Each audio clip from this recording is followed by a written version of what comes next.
everyone, today we're going to be taking a look at the Transformers Legacy Voyager class Soundwave. So let's take a look at the packaging. So here he is. He looks very cool. Of course, this is pretty much just a direct repaint of the Siege Soundwave, just without the battle damage. As you can see on the chest, it is clean and more G1 than the previous Siege version. Of course, we have the big hovercraft spaceship there on the front with the Legacy logo. We have Transformers. On the side here, of course, we have two shots of Soundwave. One more close-up of his face, and another, of course, a wide-out view of the entire figure. And in the back, he transforms into 25 steps. Here's his spaceship and robot mode. And of course, on the other side, we have the Decepticon Legacy artwork. We have Megatron, Dragstrip, Iguanus, Skywarp, and Kickback. And that is pretty much it for the packaging. So let me just open this figure off cam, and then we'll get into this review. Legacy Soundwave in his robot mode. Let's take a look at the details. We're going to start at the very top with the head sculpt. Very Soundwave and G1 accurate. Looks super cool. Some nice silver for the mouth guard and the side of the face. Some blue for the top. Also some yellow for the visor, which looks really, really good.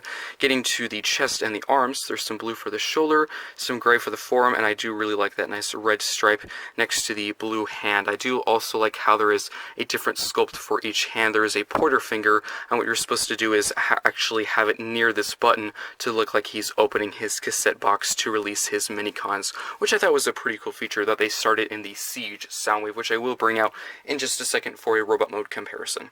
Of course, the other arm is the exact same design, except the fist is just a closed one, not with a finger pointed out. And for the chest, here's some nice gold for the outer rim of the cassette piece, which looks pretty cool. Nice Decepticon symbol there.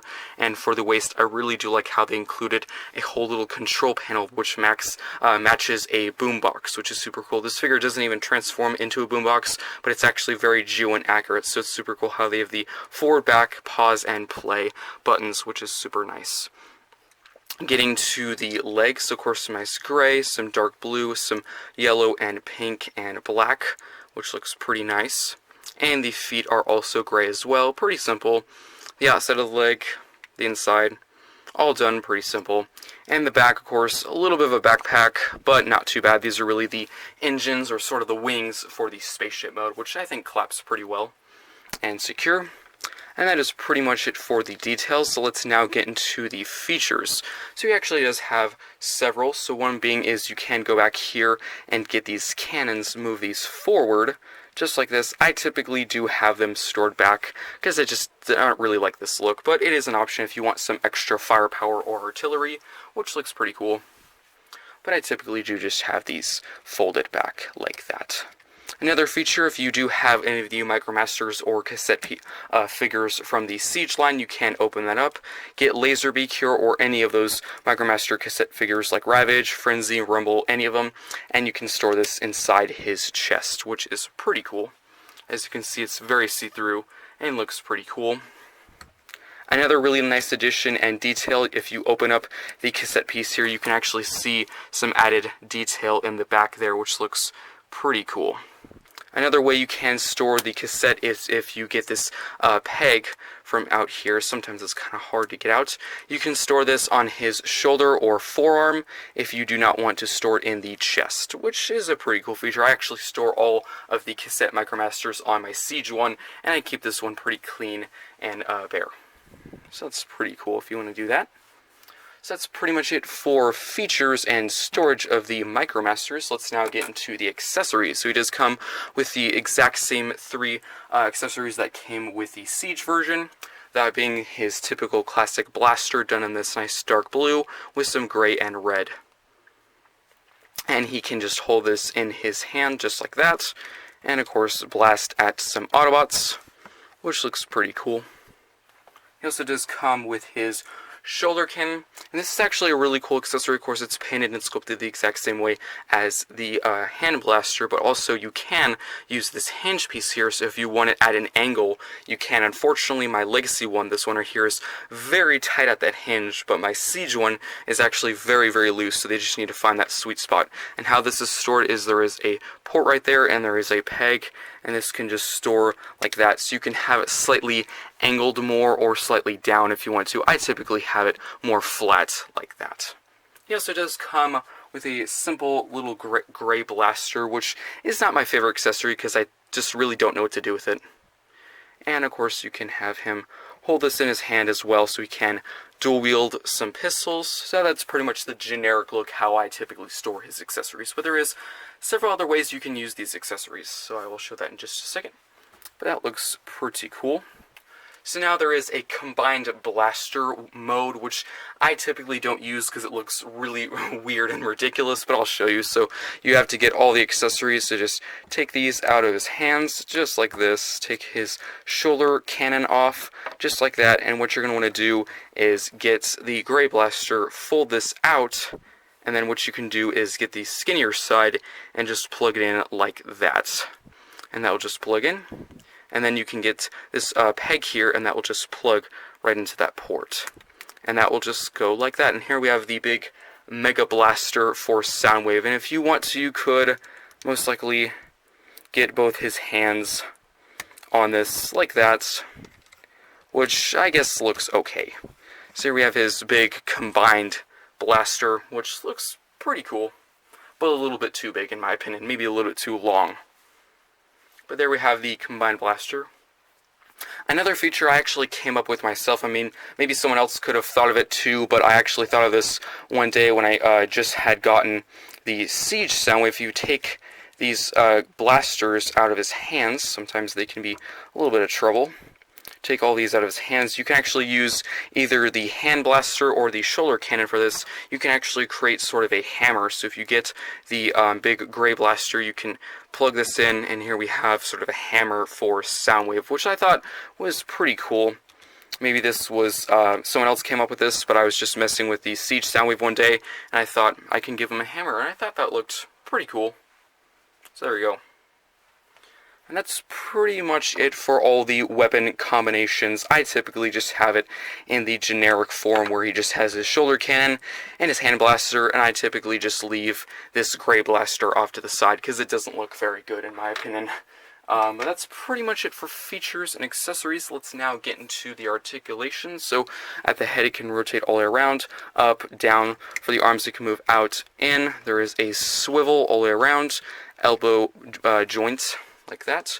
No hand articulation, waist rotation, fully around. The legs can do a full splits. There is a swivel, a knee bend. It can move that far forward, that far back, and there is an ankle pivot.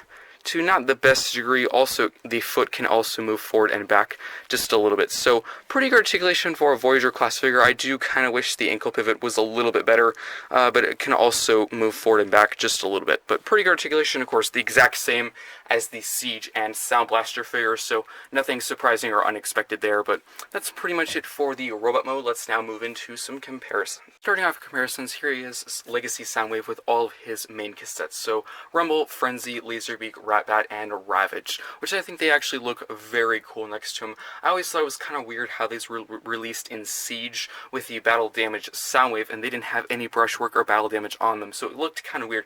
I think this looks a lot better because they're all very G1, clean, no battle damage or extra brushwork or anything. It looks very cool. I did post some pictures in the beginning intro, some battle pictures, which looks super cool, so if you want to see those, make sure you go back and watch the intro and don't skip through it. And of course, all these mini-cons are compatible with Soundwave, so you can store them on the site like I showed you with Laserbeak, and you can also store them in the chest. I'm pretty sure you can only store one Micromaster in the chest at one time, but overall, really cool mini-cons. I always thought it was actually also very odd that they never made a Buzzsaw. Of course, just a direct repaint of Laserbeak in the yellow color, so hopefully maybe they could get to that in Legacy sometime. So let's move on to some more comparisons. For some more comparisons, here we have the Siege Soundwave and the Legacy Soundwave. So similarity-wise, they are the exact same sculpt. There is no mold changes. Of course, they also do come with the same 3 accessories.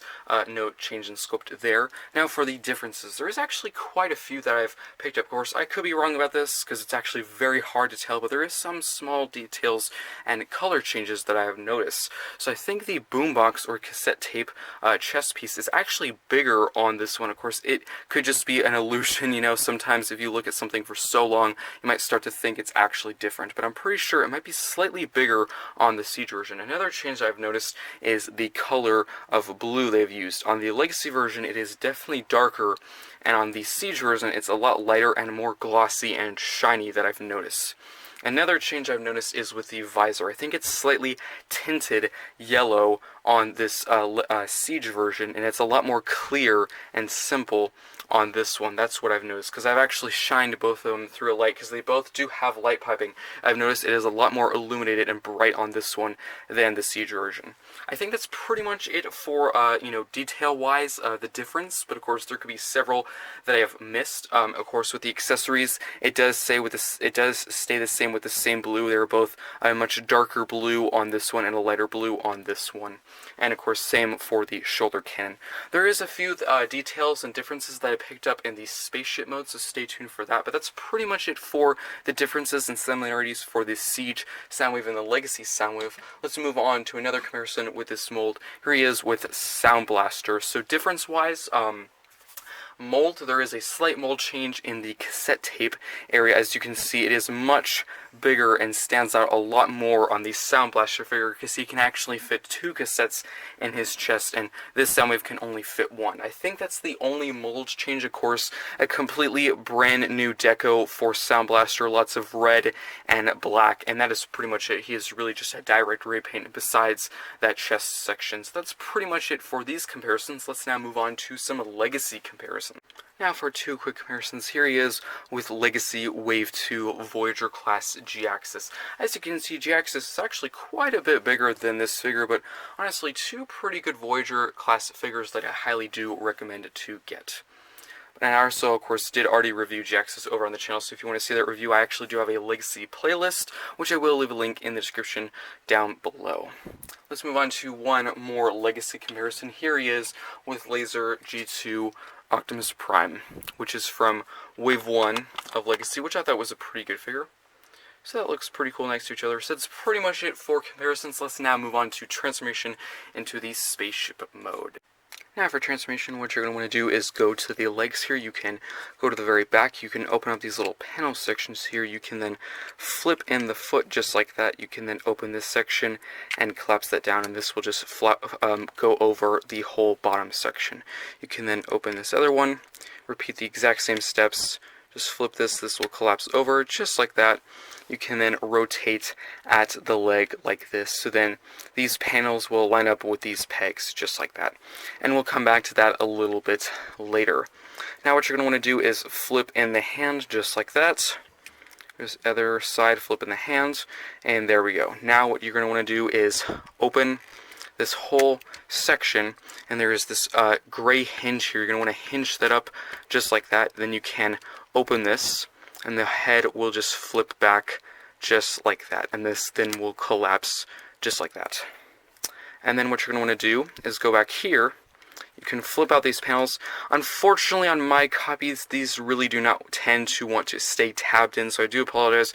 I have to go back and redo that whole step. So these will just peg into place. There is a peg and a port right there, and that really is supposed to stay tabbed in, but unfortunately on my copy, it does not want to. There's also a tab and a tab, of course, and a slot, and those will just align together and tab in just like that. And there we have that section done. Now what you're going to want to do is go to the arm here, hinge this down, and then you can open up these whole engine pieces just like that. You can then bring this section out and up like this, and there we go. You can then bring the engine section up like that, and then there is this whole hinge piece. There is these tabs and slots, and these will just go together. And you can also move this other arm down as well for clearance. And this whole section should stay tabbed. Unfortunately, it does take some force to tab everything together. But there we have that whole section put together. Then we can go to the underside. You can move these sections down. You can then get this gray section, flip that up.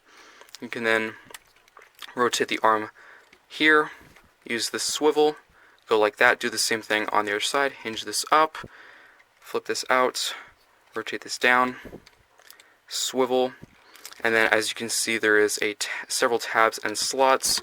This will just tab together, and then you can hinge this whole section forward. You can, if you want to, you can just leave this whole gun turret section in if you don't want it to, stick out too much, but I typically will just leave it out. And there we have Siege or Legacy Soundwave, you could say which either, in his really cool looking spaceship mode. So here is Legacy / Siege Soundwave in his really cool looking spaceship mode. Let's take a look at the details. I always thought the spaceship mode was very interesting. I remember specifically whenever the original version of this came out, a lot of people were just, what is this mode supposed to be? And I still really don't know, but it actually looks pretty cool. So there's some nice dark blue and black and silver, some nice transparent clear plastic right there for the cockpit section. And as you can see, of course, if you have the Siege version, it's a lot more cleaner than that version. There's no battle damage or brushwork or anything there. It's super clean and crisp, and I actually think it looks very, very cool. Going to the side here, some nice black, blue, some silver and yellow and pink there. Overall looks pretty cool. This is actually the front of a leg, so we did see that detail a little bit earlier. Some gray, some dark blue, that same red stripe from the arm. These little landing skid pieces. So people do actually wonder, is this supposed to be like a spaceship or like a ski vehicle? So honestly, you could probably see either, but it's actually kind of nice how there's a little bit of a stand to keep it propped up. We have these engine sections here with some dark blue, some black and silver, some nice gunmetal gray for the engines, which actually looks pretty cool. So you could plug some blaster pieces on there and have them blast off. Of course, there's the nice cockpit or cassette piece section there, which you can actually still store a cassette if you want to in there, if you don't have anywhere else to put it, which is kind of nice. Some nice gold for the outer section, Decepticon symbol.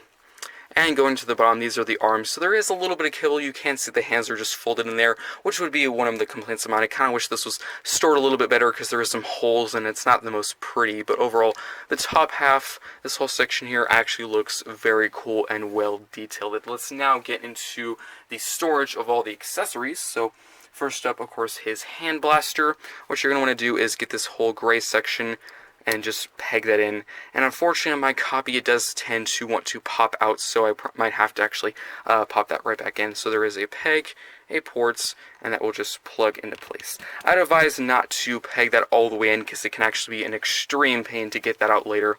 Flip to the other side, you can then get the shoulder cannon and do the exact same thing, and you're just going to want to peg that into place, and it might take some force. Just kind of wiggle this back and forth just like that. And there we have both of the gun and shoulder cannon in place, which I think looks pretty good. Now for the gray gun accessory, not the best storage. I typically just leave this off to the side because it does kind of seem like an afterthought. If you wanted to, you could take one of these out of their place and plug this in if you wanted to, but I actually really do like those there. So there really is only one assigned place. So there is a tab and a slot, and this will just tab right into place like that.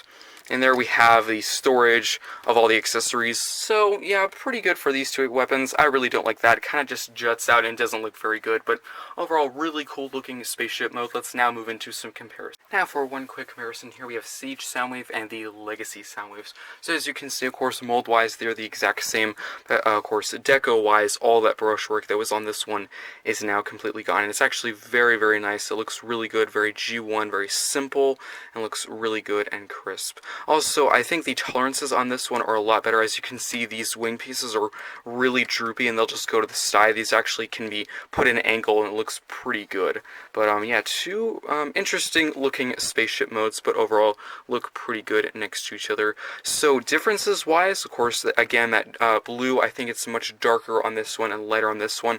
Another thing I found is I think the cockpit section might be a little bit smokier, a little bit darker or tinted on this one, and a little bit brighter on this one. Again, I could be completely wrong. I could just be looking, just seeing things. I don't know, but I think that's what I've noticed. I've actually asked several people that I know, do you see any differences? And they saw that as well. So, who knows, we could all be crazy, but yeah, two pretty cool looking spaceships. I think definitely this one works a lot more in the robot and spaceship mode. Of course, just the tolerances, I think that everything is a lot tighter. My only complaint would be is unfortunately these two panels here sometimes do want to on tabs. You have to press those down a little bit, but honestly I'd rather have that than droopy wings like the Siege version. So two pretty cool looking spaceships. I think that's pretty much it for this comparison. Let's now get into the final thought. Now now for the final thoughts for the Transformers Legacy Voyager class Soundwave. Starting in the robot mode, I think it's a pretty cool looking figure.